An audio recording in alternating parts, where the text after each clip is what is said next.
Why, hello, everybody, and happy Tuesday.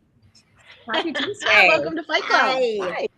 Woo! Welcome back to Fight Club for Business, everyone. We're the show for home service business owners looking to improve their marketing, finances, systems, and culture. And we're a team of self-employed industry experts, and we get to be joined this week by Caleb Wininger. We're so excited to have you on, Caleb. Thank you for joining us. I'm very happy to be here. I can't believe it's finally the day I'm on Fight Club. Yay! It's the day. You're here. So I know you're prepared. You're ready. Can you just give the listeners? Not at all. No. Perfect. Even better. That's what we like. Yeah. So can you just give everyone a brief rundown of yourself and your business and just some background on you? Yeah, for sure. So Caleb Wininger, I own an exterior cleaning company in the Metro Detroit area. So we're going on year 22 of business, I believe, which is crazy to me. That's more than half of my life I've been running this business. We started in 1999, and we cover most of the kind of Metro Detroit area. So we deal with all the challenges related to business, doing business outside in the Midwest. So that's always fun. We usually, when we're fully staffed up, somewhere around 20 employees. I think we are planning on 22 this year if we're fully staffed. And we'll be running 6 trucks out in the field this year. A little bit about the business. I've got a leadership team in place, so they manage most of the day-to-day, which has been really awesome for me because it's freed me up to spend some time doing some other stuff that I love, which one of those things is I started coaching through the Conquer program last year, and that has just been so fun. I just love doing that. It's very fulfilling because I saw what that process did for me in my business. And then now to have an opportunity to sit on the other side of the table and help other home service business owners kind of navigate through all those challenges and struggles that I went through, that's just a really rewarding experience. So I spend a fair amount of my time doing that these days and doing some other things inside the Conquer program. So all that keeps me pretty busy. Otherwise, I like to, what I love about the situation that I've got right now is it gives me a lot of freedom. So I get to spend a lot of time with my wife and my 2 boys, and have a lot of flexibility, being able to, travel and go to industry events and just kind of chill out and read books and do stuff like this. So things are good. Awesome. Oh, I love it. Well, we are super excited to have you on and pick your brain on all things business. And for those of you that are joining for the first time and listening for the first time, my name is Taylor Maroney. I co-own a pressure washing company in South Florida, West Palm Beach, with my husband called Pure Power Washing. And my background's in marketing. That's where I found my love of, this industry and working with small business owners and really helping them understand the analytics behind the marketing and how those numbers can correlate into marketing plans, how to make decisions moving forward with different budgets and things of that sort. So super excited to talk marketing with you today, Caleb. And thank you for joining Fight Club. Yeah, I can't wait to get into that with you, Tay. And my name is Megan Likes. I'm the founder of Bookkeeping Academy Online. I educate and empower small business owners to know their numbers so that they can live more financially rewarding lives.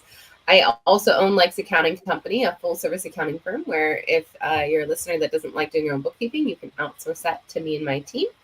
And I'm the co-owner of Jeff Likes Clean Windows and Gutters with my husband, Jeff. And I got to know Caleb through Responsivid. So excited to see you on Fight Club finally and to chat all things home service business this week. Responsivid is the world's most fun home service tribe, I believe. It is. Yes. We were all in San Diego talking about that, and people were repping their Responsivid socks around the fire pit. I mean, this is when you have a tribe, when people rock the socks. I mean, love it. For sure. I still have mine from 2 years ago, and they're like my favorite socks still. Of course. And Caleb, welcome to Fight Club. I'm Michelle, co-owner of Pink Collars, and we put CSRs, office managers, and all around awesome people in your company doing customer care every single day, and you can outsource that to our business. I am so excited to be with you, Caleb, because you and I are systems siblings. Say that 15 times twice as I pass you over to Martha for her introduction. Happy to be here. My name is Martha Woodward, and I am all things about culture. I help people build a happier workplace, and one of the ways to do that is through a software I co-founded called Quality Driven Software, holding accountable and providing transparency. So welcome to Fight Club, Caleb. Thank you so much for having me, Martha. Really appreciate it, and all of you. And I'll be done with my blue hair was for talk about kind of culture and tribe. Was for the conference last week, so I'm anxious to get rid of my blue hair now. I like it. It's fun. I love it. I love great. blue hair. You should let it ride for a while. I like it. Yeah, we'll see. Right. Okay, let's kick it off, Tay. Yes, ma'am, you got it. Well, Caleb, I'm going to steal you first. And as we were briefly talking before the show, I didn't get to be with the ladies this weekend. I was at a scheduling conflict. There we go, words. And I was actually running a half marathon at Disney. So I was thinking about topics to talk with you about. And I love how much you know about marketing and just your plan towards marketing. And I feel like a common topic that business owners starting out and even business owners that have been in business for about 5 to 6 years tend to have a misconception about is SEO. And this is a topic that I immediately can correlate to a marathon in a sense, because it's not about that sprint. It's not about, getting first out the gate and getting to that first mile and getting to that second mile. It's really about pacing yourself and having that plan developed to make sure you get through all those 13 miles of that race. So SEO is so similar to that. It's very much a coordinated effort between you and your marketing team to make sure you have that long-term plan in place. So when you look at your SEO plan for yourself and your business, where did you initially start? Let's kind of go back to the beginning and really look at that initial kind of decision to jump into SEO, and then we'll kind of work from there. Yeah, wow, that's such a loaded topic, because I feel like what was true 10 years ago is just not true anymore when it comes to SEO. I agree. And we're in such a weird place on the timeline of the importance of that and the impact of that part of marketing. It's just, for me, it's just a fuzzy topic these days. And how I view it is going to be totally different than somebody maybe who's just entering the business space, right? Like, so my business is a year old, let's say, or 2 years old. That approach to SEO might be totally different than mine, because, I have always tried to be kind of on the bleeding edge of whatever's happening in all of the phases that you guys talk about, and not always successfully, but that's where I want to be. So I was thinking about and looking at SEO, many years ago, probably the day I launched my first website 15 years ago. I was looking at, okay, back then organic traffic was it. That was the only way, right? And so I put a lot of time into it. I tried to learn about it myself. I tried to handle it myself. I outsourced it to different vendors over the course of time. But I always found that I didn't know enough to really vet their activity. And it was really hard to kind of judge if we were getting much of an impact. And I look back on it now, and I think that I kind of entered into that space at a good time, because it was still like the market wasn't as saturated with high quality websites and things like that. So maybe it was a little easier for me to get a foothold, and it wasn't as huge of an investment. It was more like boots on the ground stuff way back then. And you get some momentum in SEO, and it just can kind of carry you a long way. And so I feel like for those of us that have been in business for a long time, maybe we've got a little bit of an advantage in that sense. Whereas somebody who's, maybe only had an online presence for a couple of years, you've got a tough hill to climb if you want to get to the top of a competitive market, from an SEO standpoint. So I think it's a tough topic to wrap your brain around. And I don't think that there's necessarily a silver bullet to the whole thing. So I know you missed like the last 30 seconds of that. I'm so sorry. Yeah, I missed the last 30 seconds. I don't know what happened. Yeah. So I think that, my approach these days is it's a slice of the pie in terms of how we try to show up in the market. It is. But I think you have to approach SEO with context. Like, what are the other things that you're doing to complete the pie? And it can't be the biggest slice, I don't believe. Because the market's just too competitive. If you're in a competitive market, it's just too difficult to make up that gap quickly. And a lot of times when you're coming into business, you know, year one, year two, year three, you need business, you need clients to keep the wheels going. And you don't have time to wait 2 years for your organic, you know, website to make it to page one. Exactly. So, and even in your area where you guys are, I mean, you're in Michigan, and it's now you're also looking at weather differentiations, right? So when you have your winter season, there's times when it's, you know, probably in the negatives and there's no chance of you being able to go out and do cleanings. So during those busy seasons, you not only want that SEO to have the organic coming in, but you do need those, you know, the paid advertisements, the proactive approaches that you're doing in those off seasons to bring in those leads. So I love that you are saying it's a piece of the pie, and it is a smaller piece, but it's an essential piece at the same time to make sure you do have that organic growth. And I think that's the exact key that I wanted to touch today. And that's that point that when you're looking at an SEO plan or you're talking to a marketing company, I want you to look at the full picture. I want you to look at the full pie and say, okay, I have this beautiful apple pie sitting in front of me. Well, this small slice is going to be SEO, but what's the rest of the 3/4 of the pie going to equate to? Where are we going to put the rest of that budget to make sure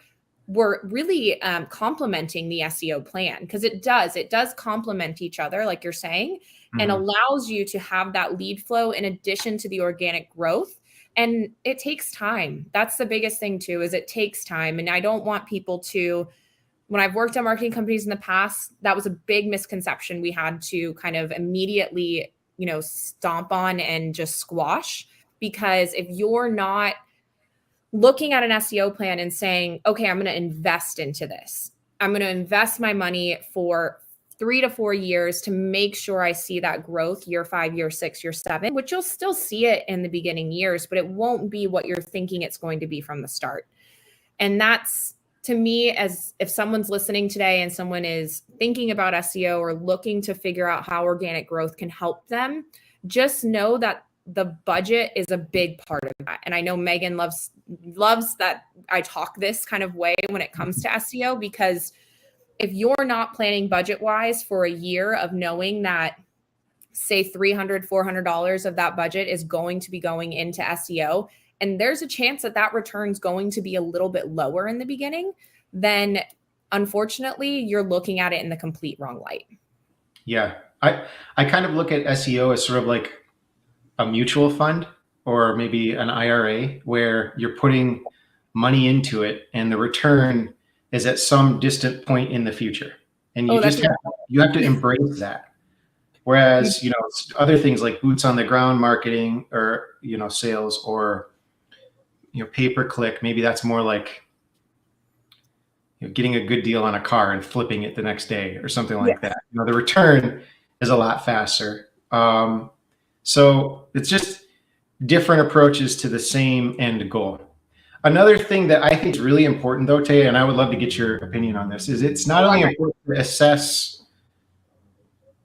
you know, where SEO fits in the whole scope of marketing right now, but I think you have to look a year, 2, 3 years down the road. The big players on the internet, Google, Bing, Apple, Yelp, Amazon, where do they want traffic to go? And what are their plans for you, essentially, as a home business owner? Because we're playing in their playground. So where do organic results within the context of home services? Because that's, you know, it's different in different verticals, different industries. But just in home services, where are these big players going to want to steer the traffic a year from now, 2 years from now, 3 years from now? Is it different than it is right now? And if so, what are we doing to prepare for that and be ready to play the game as it changes? So that's what I'm looking at.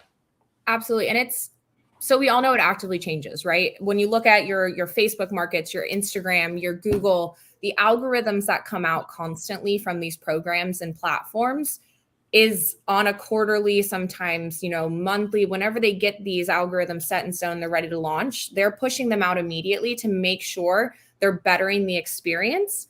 But the key is they're bettering the experience for the customer. So they're never really taking a look at how the experience is for the homeowner, right? Or for the home service business owner, excuse me. They're looking at the homeowner itself, the people that are going in and doing that searching. That's who their core why and what they're doing is all about, is how am I going to keep this homeowner and person happy and keep coming back and using our platform to search for these type of products, individuals, companies.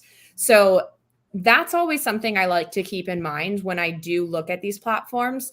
And also the community feeling is coming back a lot more as well. You see that with the social media platforms.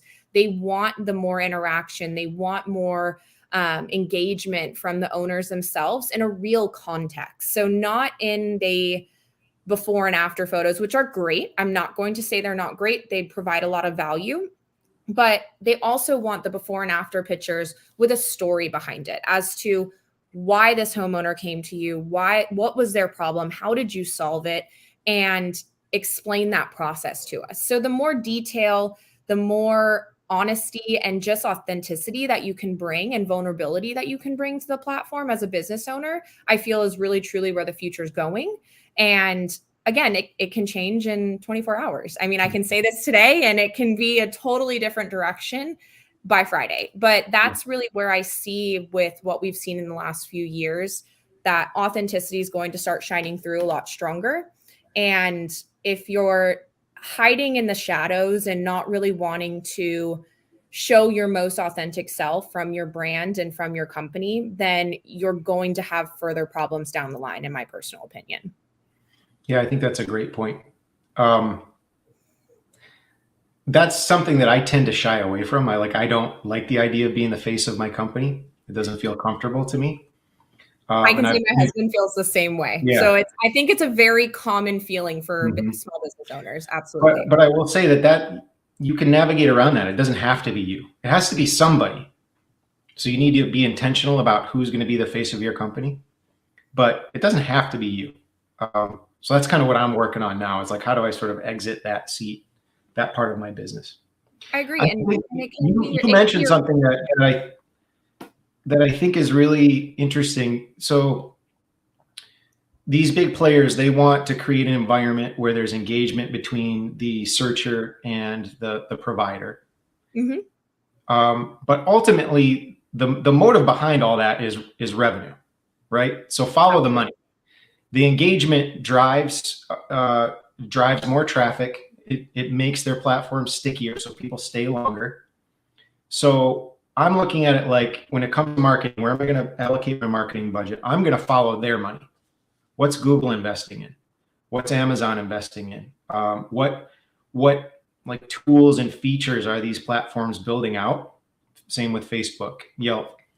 I'm following their money, because that is a leading indicator to me of how they want to funnel consumers into connections with providers. So I completely agree. And that's a pretty fun exercise to kind of like look down the line and try to predict which way this is all going to go. That's where my head's at, though. I agree, and evaluate what can be beneficial to us as home service business owners. And I think that's a perfect point to kind of hand you over to Megan, talking finances and looking at the investing and potential options in the future for money and just where these businesses put their money. So I'll kind of hand you off to Megan. And thank you so much, Caleb. I really appreciate taking so much time with me and really diving into the reasonings behind why SEO is important, but also how to look into the future and really make those plans. Yeah, it was really fun. Thank you. Yeah, that was super fun. I have to just interject real quick on the marketing side. We had Don Stormo at the QDS conference last week, and he had the whole audience do their domain authority score. That's not something I'd ever seen or heard of before. And he had two really good tips that he shared with the audience. So I thought this is a perfect place to drop some Don Stormo. He said backlinks. So you should have your website domain everywhere. Anytime you post on Google My Business, anytime you post on Facebook, anytime you post, reply to a review, he said, just put your website in there. I thought that was such an easy tip and trick. And I saw several conference goers start implementing that. So that was great. And then he said, respond to every review. That is creating and curating more of a responsive experience for internet searchers. So I felt like those are two super easy takeaways that I had to drop in there. I am not a marketer. I hope I'm not stepping on your toes today, but I thought it was so good and actionable. And Megan, to that point, those are two things that are so incredibly easy to delegate to somebody on your team. This is like a 10-minute training session, and it's done. It's handled forever. And so if you have not done that yet, whether you have an in-house assistant or a full marketing team, or you're using a VA, or you're using pink collars, they're probably already doing it for you. Like that is such two simple things that you can implement like this afternoon, and it's handled forever.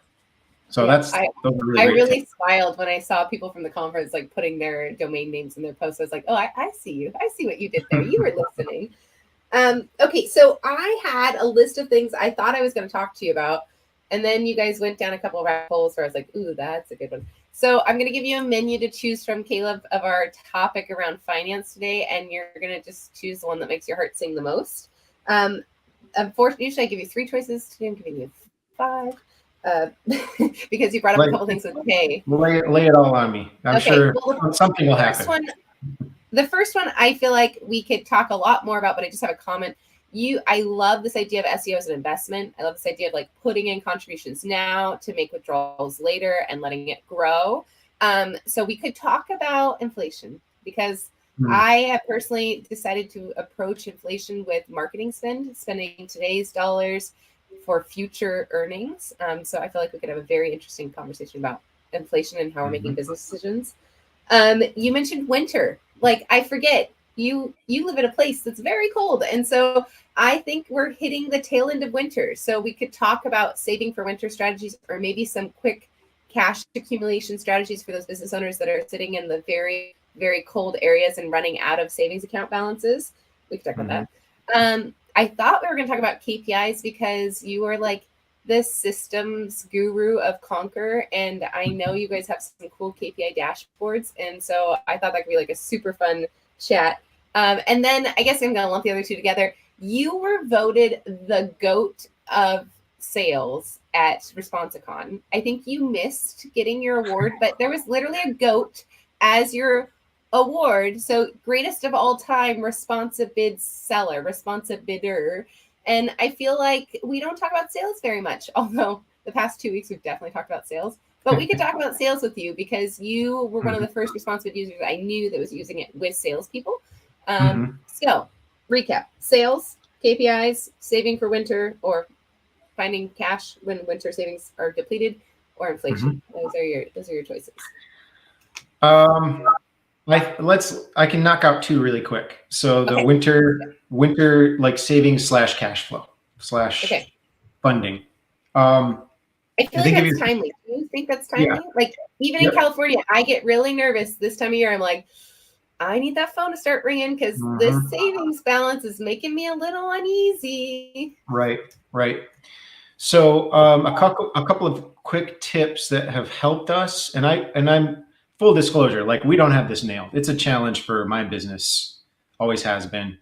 It's something that I've got a handful of things that I'm just like, I really want to just get fixed and sorted out. And this is one of those areas where I'm just not super happy with where we're at. So keep chopping wood on it, right? One thing that does help is, I'm sure profit first is the whole methodology has been mentioned many times here. But I think that is a really helpful strategy in terms of establishing like a war chest for the winter. So we take X percentage out of every single deposit, and it goes into an offsite account, and that's like part of the winter war chest.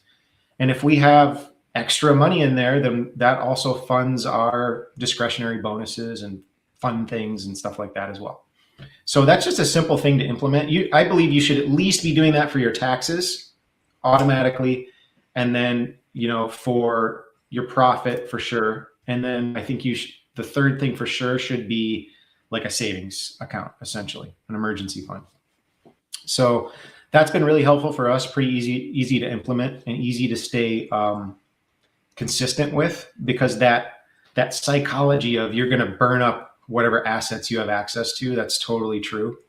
And so if you just reduce the bucket that you have to work out of, then you're kind of forced to be a little more savvy, a little more responsible, right?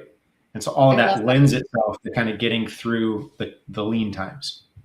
And if you're listening to this and you're like, that sounds great, I'll wait till spring to start. I will tell you that it's easier to start profit first when it's really lean and really light than it is to start when the phone's ringing really healthy and the bank accounts look good. So now is actually a great time if you're sitting on a little bit of spare time and you feel like money's a little tight. You can start profit first at a very low level. You can start with lower profit percentages. And by the end of the year, when you really need to be accumulating cash for your winter war chest, I like that, except I feel like the word war has a whole new meaning this week. But for your winter war chest, then you're going to be at a higher profit percentage by the end of the year. So I love that. I made a note of that. That's in the show notes. So that's one. What's the other one you wanted to knock out? The other part is our perception of debt. I think it's really important to make a distinction between personal debt and business debt. And I think home service business owners tend to muddy that whole concept. They consider them the same thing. And I just don't. Debt in your business, if used responsibly, is a tool that gives you leverage that you would not have otherwise. It's what allows you to grow 10x at 10x the pace that you would be able to otherwise if you were cash flowing everything. So I think it's wise for a home service business owner to have access to a line of credit. Even if you don't use it, you don't ever have to use it, right? You're not paying any interest on it if you're not using it. If you get the right kind of funding, then you're only paying interest on the funds that you're using currently. It gives you a lot of flexibility, and it gives you, I just like that feeling of having that extra safety net in case something goes sideways and I can't cash flow an issue, or in case a huge opportunity comes my way and I need to buy some assets tomorrow. I can just go do it and I can execute on the opportunity. So I think it's important to make a distinction between personal debt and business debt. Personal debt, a lot of times it gets out of hand because we're undisciplined. We live, beyond our means or whatever. Business debt, if you use it properly, it's a tool that gives you leverage. And so if you're listening to this and you've never really thought about it like that, I encourage you to just consider it, and again, if you're not comfortable, or just the idea of debt just makes you sick, then fine, stay away from it. But just know that they're different. They really are. And some of the most successful companies that seem to have it all nailed and are perfect and totally dialed in, sometimes they've got to access some credit to do a couple of the things that I just mentioned, or to do other things. So cash flow is so important that I want to hoard it. I want access to as much cash as possible, mine and everybody else's. So whether I use it or not is kind of irrelevant. I want to be able to if I need to. So that's kind of how I look at it. That's fascinating. So it's something I don't think we've ever talked about on the show. And I am going to mention it now because we are seeing things change with interest rates. We are seeing things change with lending. We are going to see a dramatic shift in the next year. So I think what Caleb is recommending is, to responsibly. We don't want to be borrowing because we're being inefficient with our cash. I personally love profit first. I feel like I've mentioned it twice in the past 5 minutes. I'm happy. I love profit first for tackling debt. So if you have personal debt, you can use your owner's draws. You can use your profit distributions to help tackle that debt. For business debt, having access to appropriate business debt, keeping it separate from your personal debt, having it under your actual EIN, building up a credit reputation for your company.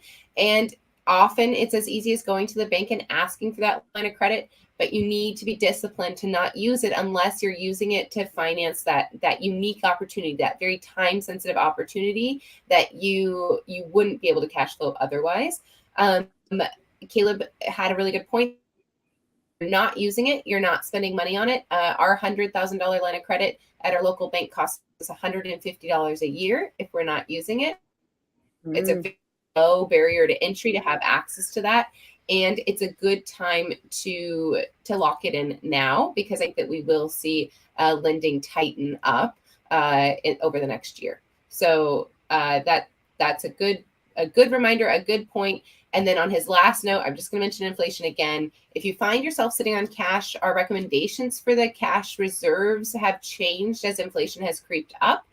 So we used to say 3 to 6 months. Now I'm saying leaner is better in terms of cash in the bank, and looking at smart to generate future cash. So SEO, marketing, things like that. I think I'm cautiously recommending to home service business owners, because I've never seen inflation like this over the course of my career. We're going into uncharted territory for me, and many others. So that was awesome. Good job. I mean, I think you hit like many of those things. You did not acknowledge that you are the GOAT of Responsivid, but I feel like I'll just say it one more time. Greatest of all time, Caleb Wininger. We're just going to do that. Thank you. Awesome. Listen, I have to give all the credit to the people who are actually out there, the road warriors on my team who are out there doing all those bids and closing all those jobs, because those people hustle so hard, and they try to squeeze every drop of value out of Responsivid. And so that award is really about those people, because there's no way I'd be anywhere near that level of activity without those people. So ironically, that is what the award is usually called, but they had to rename it for you. So we got second place to you. This is my little brag. And it's second place to the biggest hustler runner-up. That's what mine says. And yours is supposed to be huge hustler, but your team was such huge hustlers that they had to rename the award for you because they hustled that hard. So so cool. Great job to you and your team. Thanks for talking some money with me. And I'm going to pass you to Miss Michelle for systems. Thank you, Megan. Yay, Caleb. I have watched you in Conquer. We're shared Conquer members. And I watch you consistently just add value to the group, add value to the group, add value to the group. You mentioned that becoming a coach was really important to you this past year. How do you see coaching as part of a business system? Because I think a lot of people kind of keep it to themselves, right? It's like, I'm the owner and I'm going to go get my own coaching. I'm seeing a lot of different things emerge, right? Middle management coaching. We're doing some admin training here pretty soon, so maybe admin coaching. I'm seeing that kind of emerge in the marketplace. Tell me what coaching has had how it's had an impact on your business, and then tell me what it feels like on the other side and how people can see coaching as a system in their business. I know that was a huge question. Yeah, but I love this topic so much. Okay, good. So when I first hired a business coach, I was coaching a couple of people in my team just without knowing it, trying to kind of groom them and help them grow. But I didn't really have any methodology behind it. I didn't, it was more just like, this is what I know. Watch, observe, absorb it, just by being around me. And then I started getting coaching myself, and I started to see it have a really big impact on my business and just my life in general. And I started to approach that like, okay, what can I learn from this dynamic, and how can I kind of map that over to the way that I interact with my people? Mm-hmm. And I saw that really start to take effect. And I changed coaches after a while, and it was a whole new approach, mm-hmm. new strengths, new tactics, new insights. And I learned a lot from that relationship and grabbed some skills and some methods from that and try to inject those into my business. But after a while, I came to realize that, like so many other facets of our business as owners, we tend to become a bottleneck, whether we want to or not. And, some of solving that is kind of like delegating, letting go of control and things like that. But sometimes it's the flow of knowledge and the flow of information, the flow of wisdom, mm-hmm. experience. We are bottlenecks in that sense too. And so I kind of got some clarity on that. And it was like, okay, so how do I remove myself as a bottleneck in this sense? Well, the easiest way is to bring other people from outside my organization into kind of our sphere of of activity inside the company and let my people learn from all these other really smart, really experienced, really wise people. A lot of people who have a totally different skill set than I do. They're way better at a lot of stuff than I am. And so I started looking for opportunities, to make this happen. I started taking my people to events. I started signing them up for online classes. Conquer has a bunch of stuff for employees, like customer service training classes. There's a whole new program that just launched called Ascend, where you can enroll your middle management people into a monthly training and coaching program. That's something that I had a vision, like I wanted that so bad years ago.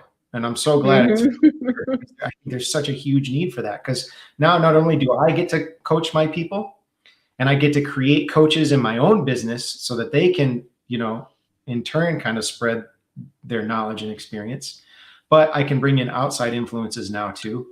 And it just like exponentially increases the opportunity for my team to just grow and level up, because I'm not the bottleneck anymore.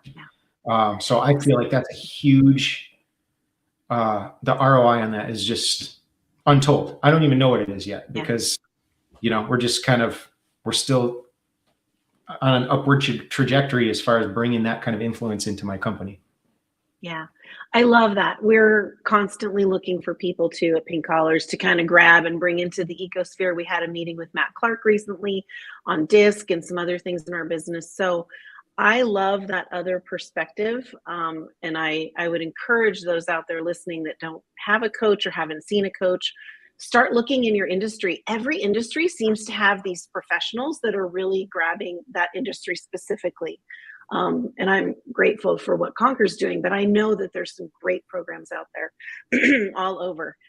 I know you're also working on a super little secret, maybe project, Service Engine. Can you give us a highlight about that? Maybe tell some people what you might be doing, because systems in a business doesn't necessarily mean technology, right? It may not mean people, it may mean stuff and things.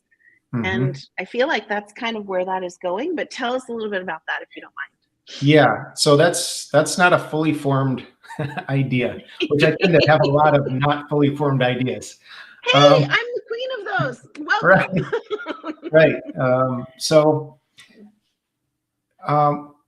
it sort of piggybacks off of the love I've developed for coaching. I look at coaching as like, it's not as necessarily as tactical as it is kind of mindset and fundamentals, principles of business.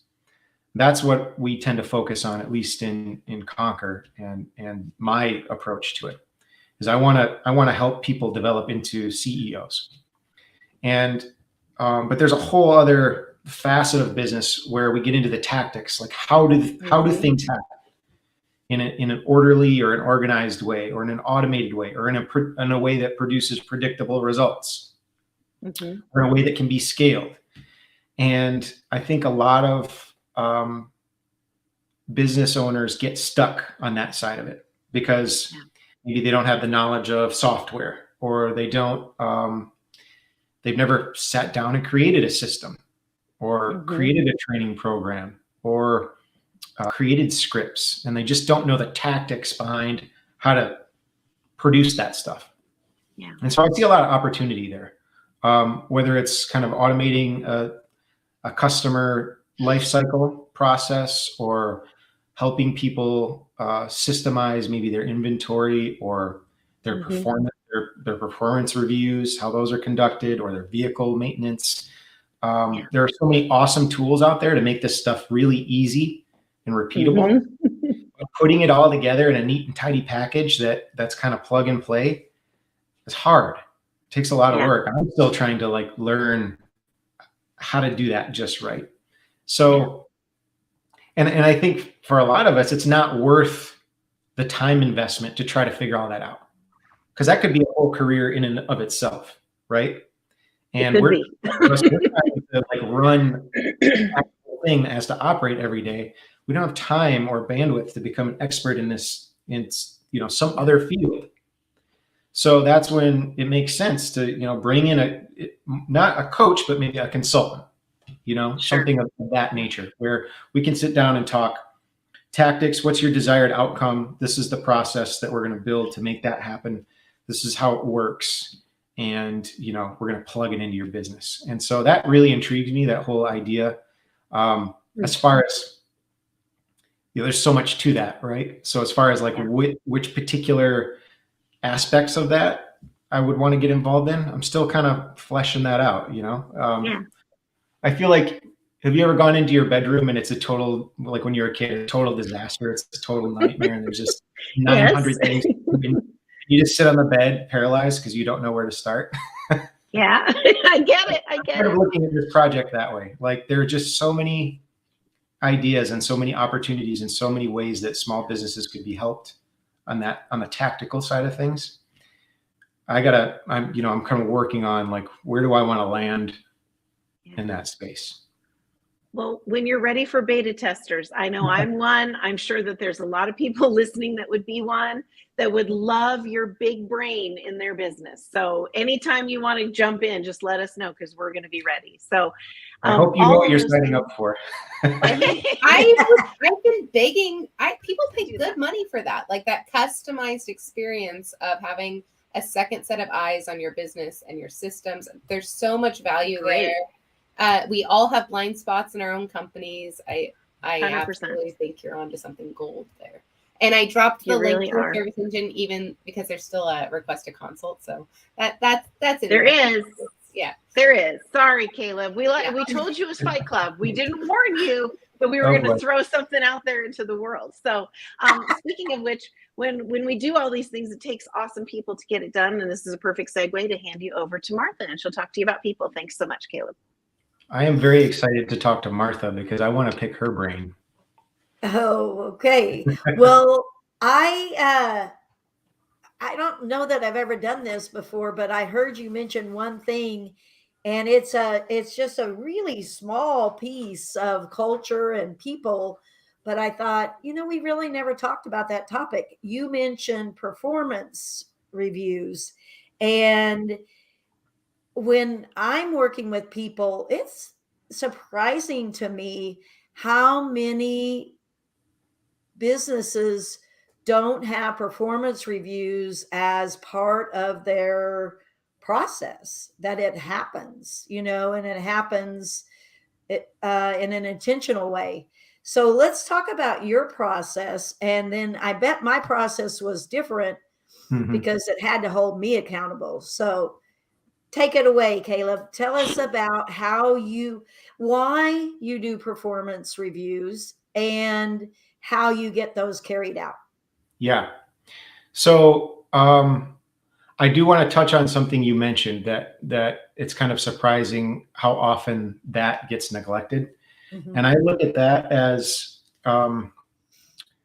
it's sort of like when you get really busy in life, the first thing that you let go of is maybe like your health. You stop working out, you stop eating right. The very things that you need to help you kind of survive whatever's happening, those are the first things you give up or neglect. Mm-hmm. And I think that happens with these really important conversations with your team. You get super busy, you're overbooked, somebody quits unexpectedly, or people call off, or you have all these other crises. And the first thing that gets neglected is these seemingly small but really important interactions with people on your team. And I know that because I'm totally guilty of it in my company. Historically, we've sucked at this. Just full disclosure, like not good. There's a system. And it looks great. It works if you work it, but you got to work it, right? So that's for us. We operate on we use EOS, Entrepreneurs Operating System. So Traction, if you've ever heard of that book. And so one of our quarterly rocks for this last quarter was to get that dialed back in and get more consistent with it. Part of that was giving somebody on my team just exclusive ownership of that part of our HR and staff department. And so we're really kind of trying to reinvest in getting better and more consistent with that. But I do love the method that EOS suggests, which basically revolves around three things. Do they get it? Do they want it? And are they capable of it? And I think that just covers every base that matters. Mm-hmm. Do they get it? So that comes down to your company needs to have core values and a very clearly defined mission statement. And that, I believe, that needs to come from you, the owner. Like, so it's got to be a translation of how you operate as a human being into the business space. And the people on your team need to be fully aligned with that. They need to agree with all of that, what the mission is and what your core values are. It's got to feel comfortable to them, or you've got the wrong people. Jim Collins says in Good to Great that one of the things that they found in all of these companies that made these transformative changes and grew was that they put the right people on the bus and then they put them in the right seats. And that's how you get the right people, is they've got to align with your core values and your mission statement. So that's what Do They Get It is all about. Do they understand those core values? Do they operate by those core values? Do they understand the overall mission of the company? Next is, do they want it? So it's one thing to understand all of those things. It's another thing to be just compelled to act on those in your day-to-day activities. So that, you can look at a person's, if you're sitting down with a person in a performance review, you can ask that question. Do your actions demonstrate that you want it? Do you want the mission? Do you want to execute on these core values? Is it just something that's intrinsic to who you are? Do you want to go in the direction that the company's going? What are our growth goals? Do you want to come along with us? Do you see yourself there? So get it, want it. Last one, capable of it. The only way you know if they're capable is if you are able to measure them by some clearly defined metric or achievement or action. And so that's why we try to really tie some measurables to each seat on the org chart, all the way down to the new technician that just got hired yesterday. There are specific targets that we want to see you hit, because that is what tells us that you're capable of just staying in this seat, that you're in the right seat. And as people move up the org chart, those targets change, but the philosophy doesn't change. And to me, like, you put those three things together, and that makes for a very comprehensive performance review, and it makes your conversations, it gives your clarity, or your conversations with your team, a lot of clarity. Yeah. So that's what we're working on, is a deeper implementation of that method. Awesome. And do you do those yearly? Is it on their annual anniversary? Yeah, we're trying to do them every 90 days because we essentially have like a 9-month season, 9 to 10 months. So quarterly doesn't quite work. So we try to do them, after the first 30 days, once we get ramped up fully, and then every 90 days after that through the rest of the season. One thing I would love to do though is implement something, when we do have some downtime, to just reconnect with our people, maybe if they're laid off or taking some time off. I think that's something I'd like to improve in our company, is maintaining connections, even when there's some downtime. I think that opportunity there. Yeah. I did that. I did that during tax season. I would hire these seasonal hires for tax season, and it's like a 3 to 4 month period. And then we would actively engage with them for a lunch or a happy hour at regular intervals, and I felt like it made it stickier. We don't really have seasonal hires at Jeff Lakes Luminos anymore because we live in California, but that might be you're onto something. I was always impressed, like the cost of a meal or the cost of a night of drinking. But we drink a lot in the tax world. But that would come back like tenfold because then these people would want to come back for this very seasonal, very short-term position. That's a great idea. Yeah, I totally agree with that. I actually have a question for you, Martha. Okay. So over the last couple of years, obviously just really crazy change in culture, society. Right. Have you, what kind of impact have you seen on just like the workforce, people's values, people's mentality. I don't know if you can actually sum that up into a couple of sentences, but just what's your take on all that? Yeah. So, I mean, I also don't have the magic answer in this super tough hiring environment. But what I can say is that you cannot compete on hourly wage alone. There's just no way. And you'll never win that battle.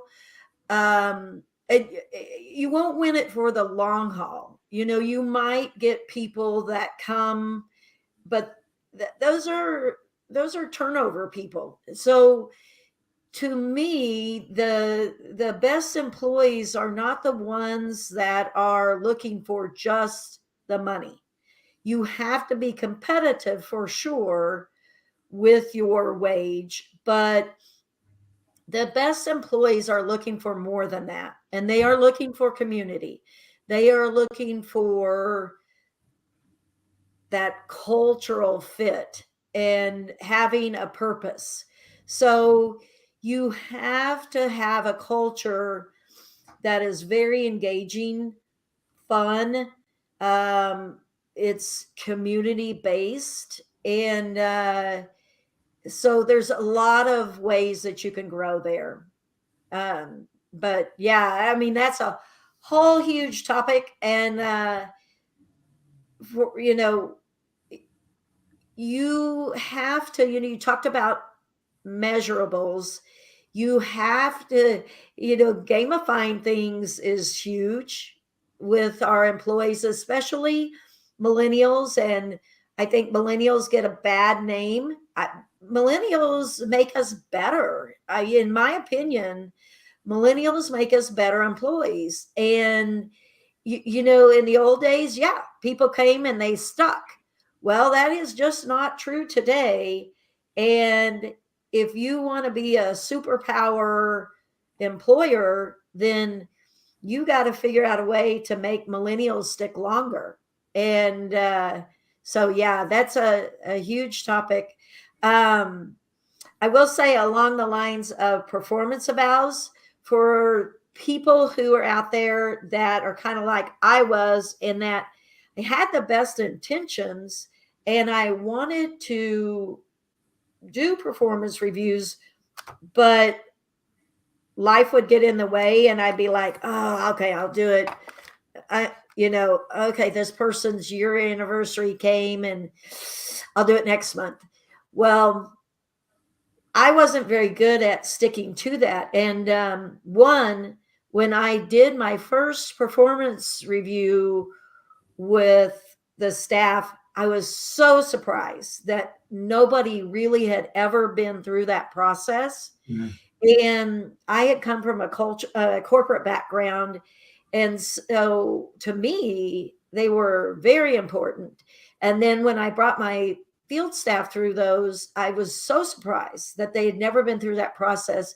And two, I was so surprised when HR management of this corporation wasn't requiring me to turn in my performance evals for my division. It's like, I really let it slide. And I felt like it was an important part of reaffirming our core values and having conversations. So I had to make myself accountable. I always kind of gamify it for me too. So what I did was we did it every 6 months. And generally there was a raise associated with the performance evals.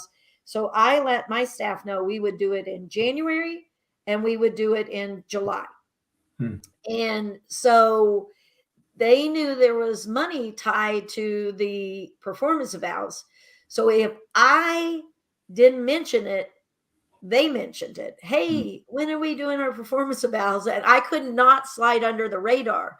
So that was a very good thing for me. And I purposely did it that way so that if I wasn't holding myself accountable the way I should, they would. And I had to do several things like that to where, it was very transparent, very community accountability versus Martha going, yeah, I see that reminder.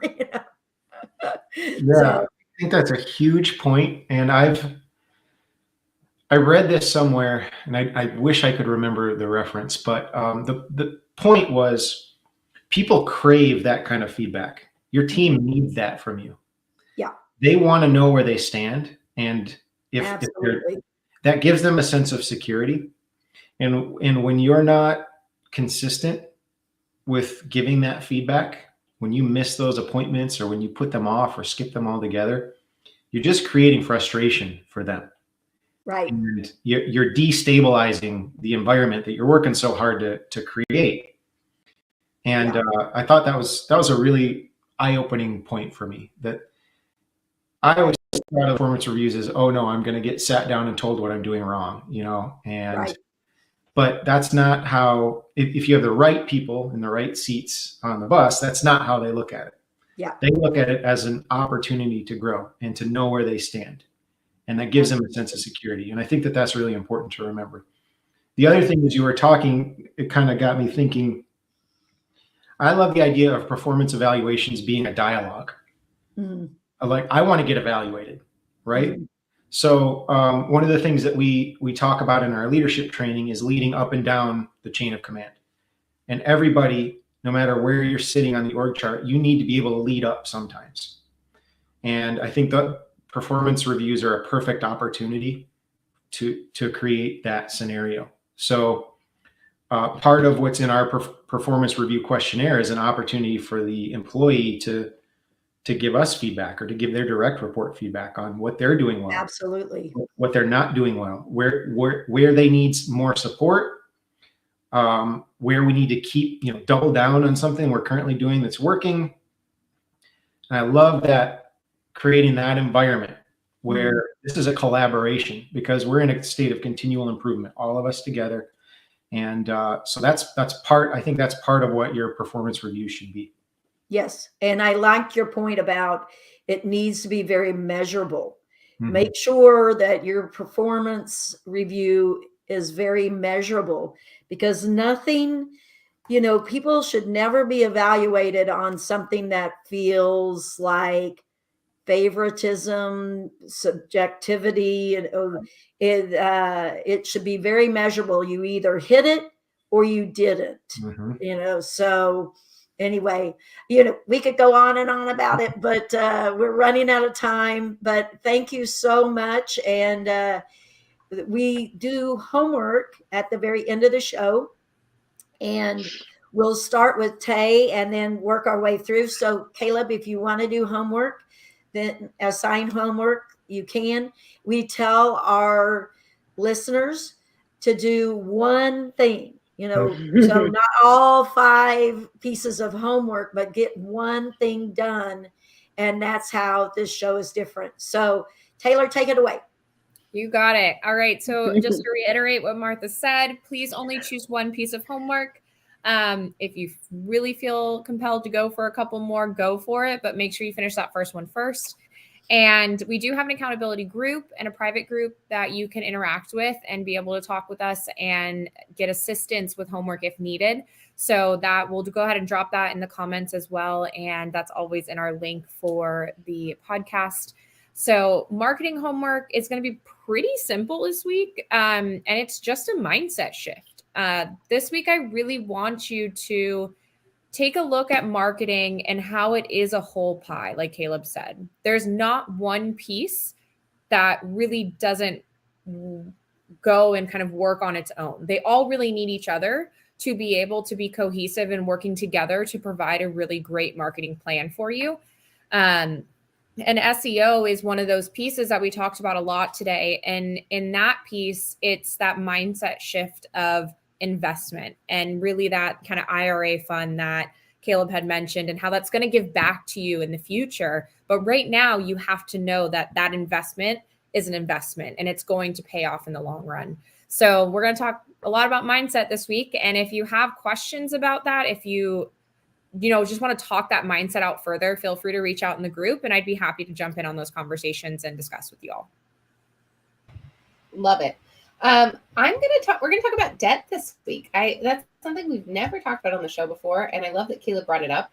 We're going to talk about good debt and bad debt, which we did during the show, but your homework is to kind of just get a pulse check of where you are with your debt standings. And I encourage you to make 2 lists. One is personal debt and one is business debt, and be really thoughtful and clear about that. We talk a lot in bookkeeping about keeping personal and business separate. And I do feel like with debt, that's something that gets a little bit blurry. It gets a little bit gray because we need access to capital and maybe we don't have it on the business side. And so we dip into the personal side. So homework for finance this week is to make a listing of all of your debt balances and try and separate between business and personal. If you find that you don't have much business debt or any business debt, I do encourage you to have a conversation with your bank to see what your options are for potentially a line of credit that you would only use in case of absolute urgent need of some capital. But I do think that that's a great tool that's not leveraged enough or talked about enough. And so step 1, write down what your current debt is, business or personal. Step 2, have a conversation with your bank if you don't currently have access to a line of credit. Awesome, Megan. And your systems homework is to go to your local association and find out who your coaches are in your industry. If you're in plumbing, there's influencers in plumbing. HVAC, electrical, soft wash, exterior wash, interior cleaning has a ton of coaches. So look in your specific industry and try to find a coach this week that resonates with you. Those association pages will often have their events listed, and oftentimes they'll have the coaches be speakers. So that's a good place to start. So stalk your industry and see if you can't find a coach for your business this week. I think it's really beneficial as a system for your company. Yeah. Shout out to my friend Sarah Thompson, who I saw commented, owner of PH Clean. She's a new Conquer coach. So proud of her. My homework is to, if you do not have a performance eval, you develop a performance eval. I will drop an example in the Fight Club group. And anyway, yeah, you need to be meeting with your teams on a regular basis where you sit down and have structure, but that should not be when they are hearing conversations. And I need to mention that, like, you can't wait 6 months to have a conversation that needed to happen months ago. So have to put that in there. But performance evals are important. Do I get to do homework too? You don't have to. You don't have to. Well, I got a great. You want to, yeah. So here's what I want business owners to do. If you watch this, I want you to think about yourself as the bottleneck in your company, but not in terms of the stuff that's happening inside the business, but in terms of your people leveling up. So even if you've only got 1 employee, or maybe it's a virtual assistant, it doesn't matter. Find somebody in your company and find a way to remove yourself as the bottleneck in that sense. So you don't have to be the only influence in their life in terms of how they learn about business, how they grow as a manager or a leader or whatever. Try to find a way to bring in some sort of outside source beyond you to help them level up. So that could be as simple as an audiobook, or it could go all the way up to some sort of middle management coaching program. Find some way to grab some resources and expose somebody important in your company to something outside of yourself. And if you want any recommendations on ways to do that, anywhere in that continuum from part-time helper all the way up to, maybe you have a general manager in your company that you want to level up. I'd be happy to give you some thoughts on that. Probably the best way to reach me is just email me, Caleb, CALEB @conquernow.com, and I'd be happy to have some conversations with you guys. So that's my homework for this week. That's awesome, Caleb. I love it. Thank you. It's fantastic. Okay, and we always end with a quote, but before we end with a quote, I do want to mention something really cool that's coming up in 10 days. I mean, we're 10 days out, people. We are headed to Nashville. Everybody on the screen, except for you, Caleb, although we could invite you. I mean, we could have just like a ringer come up on stage. You never know. including all the people that you see on the screen here, including Tanya Burke. And we are going to be doing an admin training called the Admin Rockstar Training, brought to you by the Huge Convention. So we're partnering up with those guys and getting some really cool tools for you to up-level your admin. And as an owner, it's an incredible investment in this person and in your company for the long term, because like we mentioned, these people do kind of cycle through your business sometimes, and they do leave eventually. And we want to make sure that you have all the tools you need to make sure that that seat is fully realized for your business. So make that investment and send them to Nashville. It's not too late. And we have a fully virtual option, which I am running myself, and I'm testing all my technology today. So it's going to be awesome. It's going to be great. And we hope to see everybody there. So please look for that. Thank you so much. Megan dropped the link in our chat there. And I thought that this quote, Caleb, was perfect for you, because you really do lead with a kindness and a gentleness. And so it's nothing to prove and everything to improve. Just made me think of you today. Nothing to prove, everything to improve. And it's by somebody named Agent Steven. So we'll post it in the group as well as the Facebook page. Thank you so much for joining us today. It was awesome to get to know you a little bit better. And everybody have an awesome week out there. Thank you all for having me. It was a blast. I hope I get to do it again. Good. Okay, sounds good. We'll check back with you soon. Bye, everybody.